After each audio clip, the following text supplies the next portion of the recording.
और परमात्मा नित्य है और हम तो अनित्य है। परमात्मा हमेशा रहता है, हम तो मर्त्य है। बस ये जो मानी हुई मान्यता है, यही हमारे बंधन है, यही पाश है। ये अगर विचार करेंगे तो पाश कट जाएगा। क्या विचार करना है?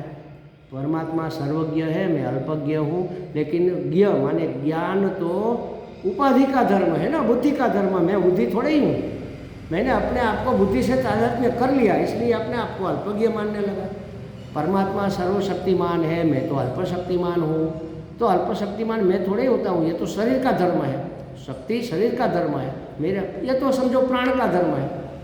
प्राण है तो शक्ति है, तो मैं प्राण थोड़े ही हूँ।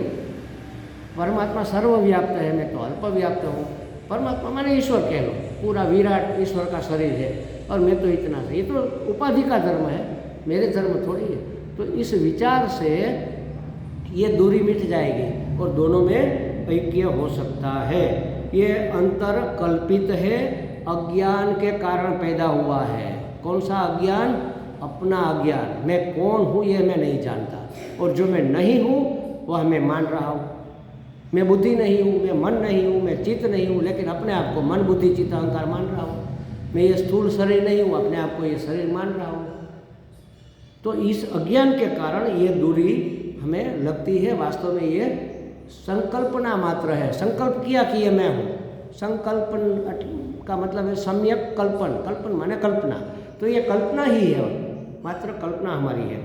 तो यह अंतर मिथ्या है, जीवत्व मिथ्या है। जीव वास्तव में तो ब्रह्म ही है। आकाश वास्तव में घटाकाश आकाश ही है, महाकाश ही है, लेकिन उसने अपने आप को घड़े के साथ तादाकार करके परिच्छिन्न मान लिया, छोटा मान लिया, मर्यादित मान लिया, बेचारा, सुखी दुखी ऐसा मान लिया। तो इस प्रकार चिंतन जीव और ब्रह्म के बीच ऐक्य स्थापित कर देता है। ये विचार रूपी दंड से मंथन करेंगे तो जीव ब्रह्म ऐक्य हो जाएगा। और क्या जल जाएगा? जो मिथ्या मान्यता थी, वो बंधन था, वो भस्म हो जाएगा। तो इस ऐक्य ज्ञान में सर्व पाश भस्म हो जाते हैं। लेकिन उसके लिए अंतःकरण कैसा होना चाहिए?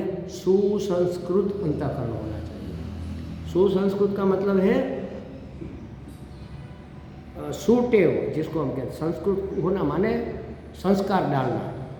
तो अगर वेदांत के शास्त्र के संस्कार ही नहीं होंगे, धर्म के संस्कार ही नहीं होंगे, वो अंतःकरण चिंतन ही नहीं कर पाएगा ना।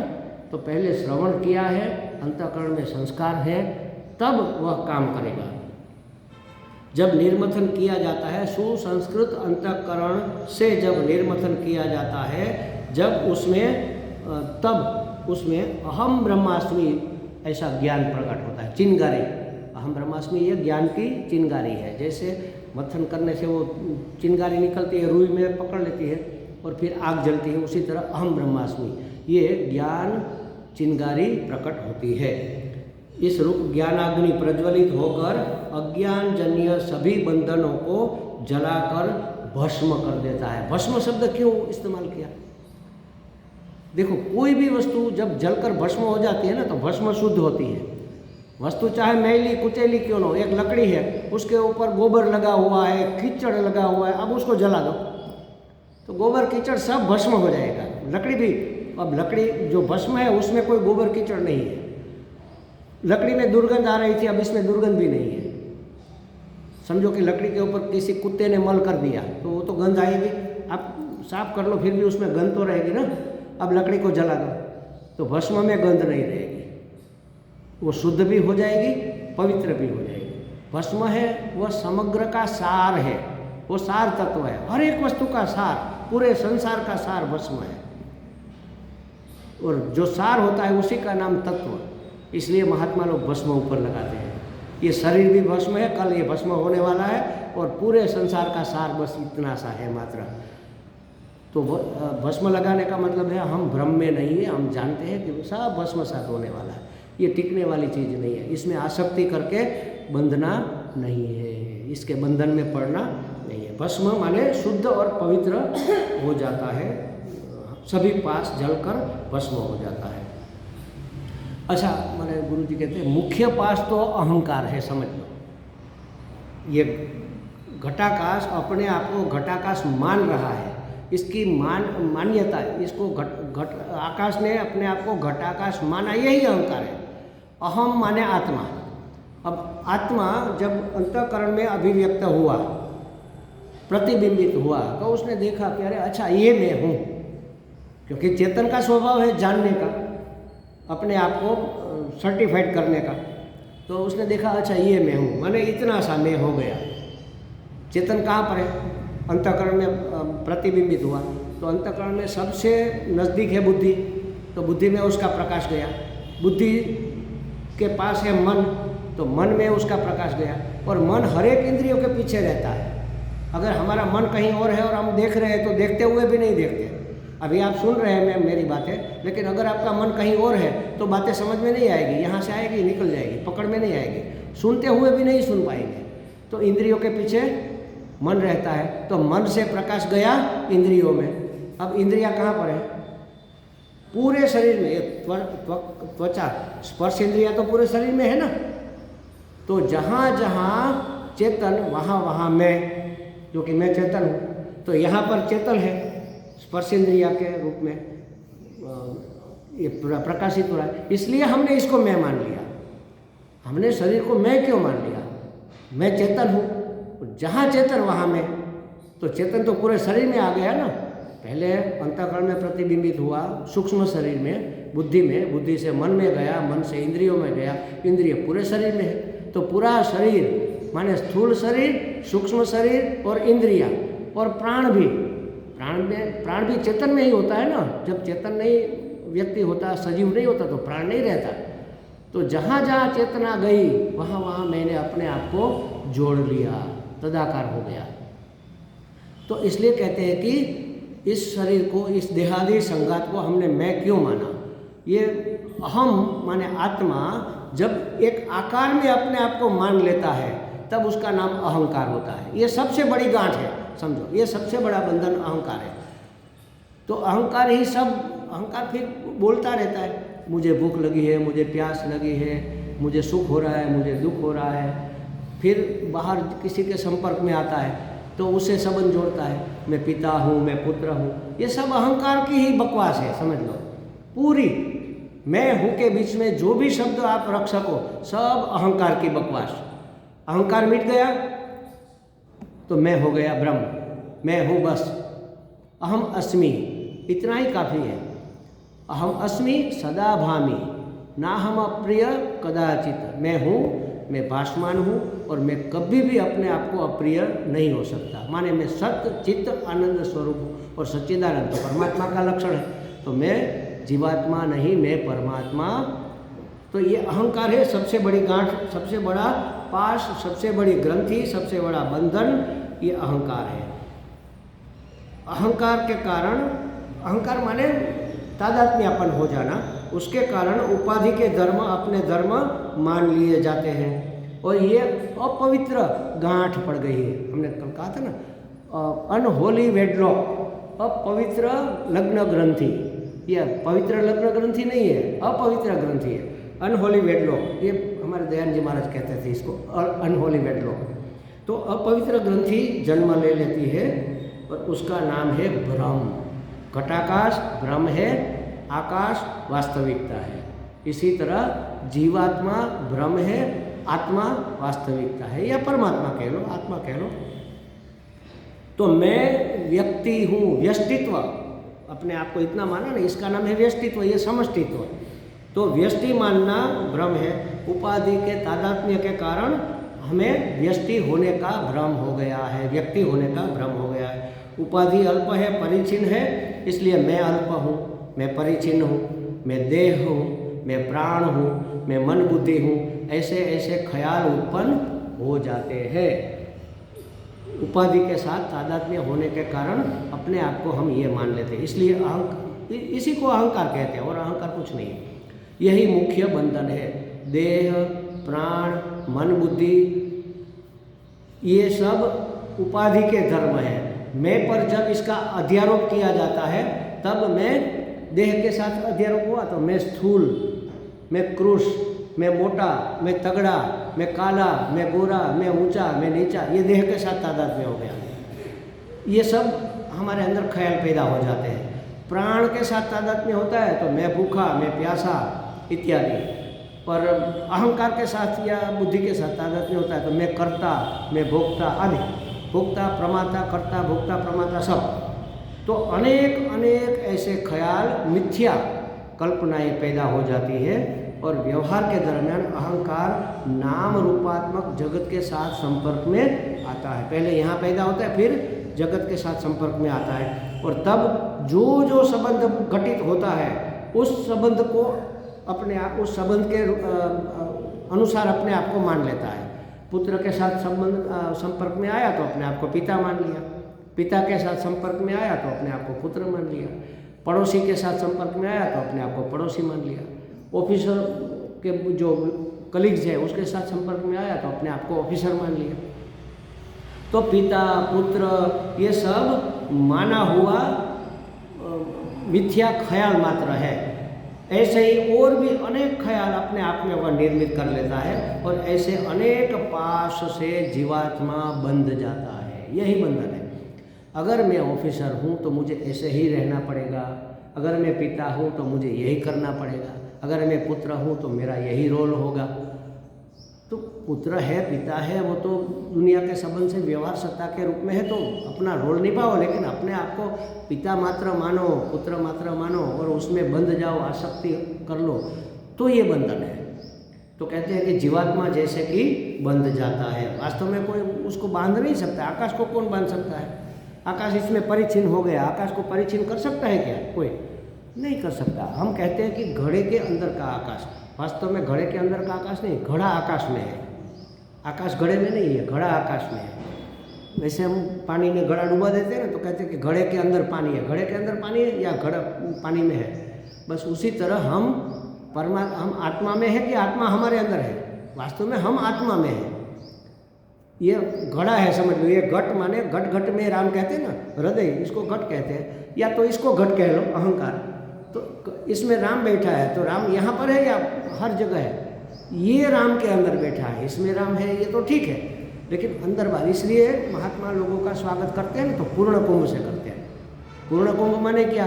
अंदर भी पानी, बाहर भी पानी। घड़ा जल में डुबा दिया, पूर्ण कुंभ हो गया। तो उसके बाहर भी पानी, अंदर भी पानी। तो कहते हैं कि आप तो अनंत चैतन्य हो, आपके अंदर भी चेतना अभिव्यक्त हो रही है, आपके बाहर भी आप तो ज्ञान स्वरूप हो, ज्ञान में रमण करते हो और आपके अंदर भी ज्ञान है। इसलिए पूर्ण कुंभ से महात्माओं का स्वागत करते हैं। ये सबसे श्रेष्ठ सम्मान है महात्माओं के लिए। पूर्ण कुंभ से जब स्वागत करो तो ये सबसे अच्छा सम्मान है। फिर माला पहनाओ ये अलग बात है, तिलक करो ये अलग बात है, लेकिन पूर्ण कुंभ सबसे उत्तम माना जाता है। वास्तव में इस बंधन का कोई अस्तित्व ही नहीं है, सिर्फ मानी हुई बात है।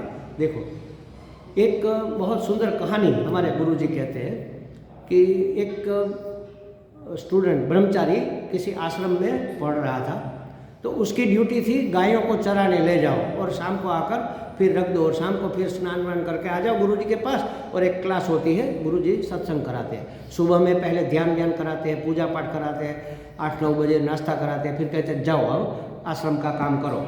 तो वो एक लड़का था गाय ले जाता था, दूसरे लड़के थे कोई आश्रम की सफाई करते थे, कोई रसोई का काम करता था। सब काम अपने अपने तरीके से करते हैं।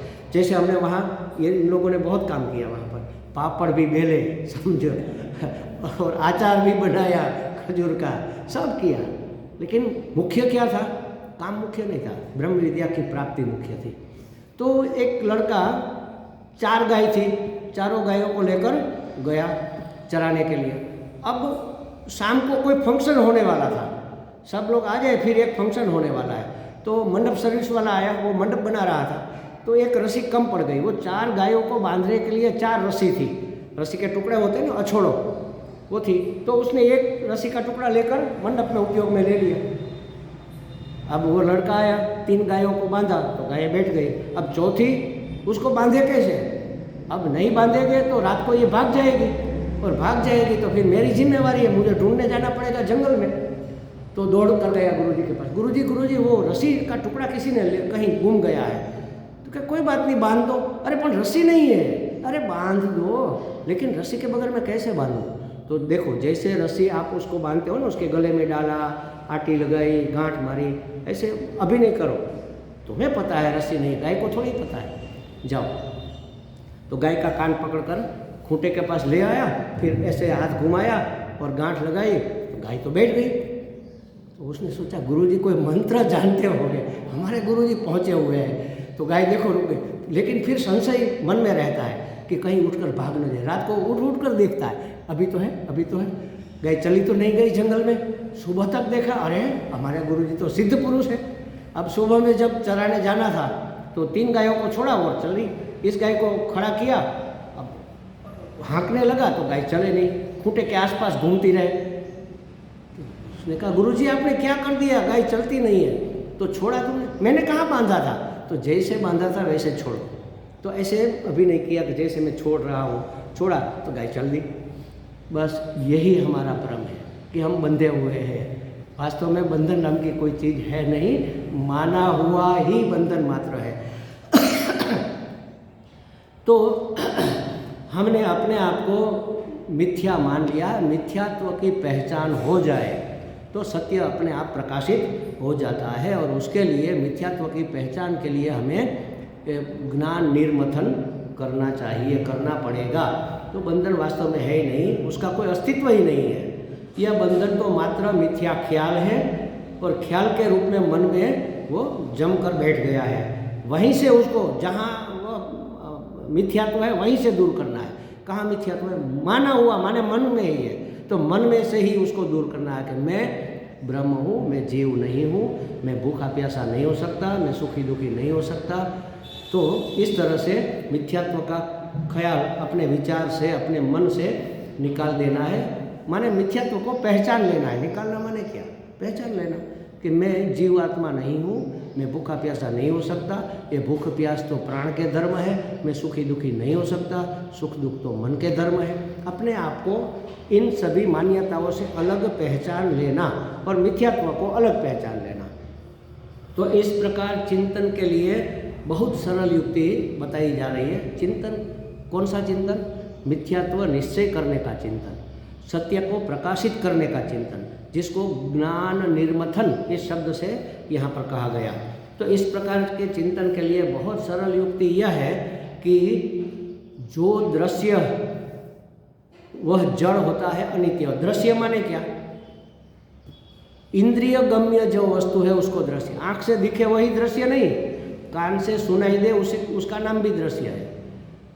रसना से स्वाद पता चले कि खट्टा है, मीठा है, खारा है, तीखा है, ये भी दृश्य है। और त्वक से पता चले कि खुरदरा है, या तो लिसा है, या तो गर्म है, या ठंडा है, ये भी दृश्य है।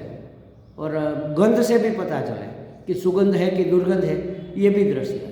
इंद्रिय गम्य वस्तु का नाम है दृश्य। दृश्य माने देखना मात्र नहीं, देखना मुख्य है, आँख मुख्य इंद्रिय मानी जाती है, इसलिए हर जगह आँख का ही उपयोग किया जाए। चक्षु, चक्षु माने हमने आँख मान लिया, चक्षु माने इंद्रिया होती है, चक्षु का अर्थ है इंद्रिया, और हमने चक्षु आँख को माना है।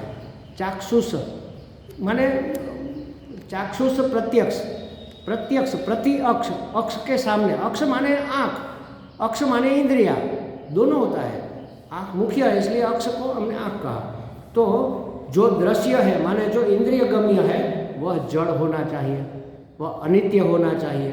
और दृष्टा जो उसको देख रहा है माने जो उसका अनुभव कर रहा है, देख ही नहीं रहा, सुन भी रहा है, चख भी रहा है, सूंघ भी रहा है, माने उसका जो अनुभव कर रहा है वह दृष्टा दृश्य से भिन्न होना चाहिए। मैं देखता हूँ ये घड़ा है, तो घड़ा मुझसे भिन्न है कि नहीं? तो देखना और दिखने वाला, देखने वाला और दिखने वाला, देखने वाला चेतन, दिखने वाला जड़, दोनों अलग होंगे, एक नहीं हो सकते, दोनों भिन्न है। दृष्टा कैसा है? चेतन है। दृश्य कैसा है? जड़ है। दृश्य दृष्टा से स्वतंत्र है, और दृष्टा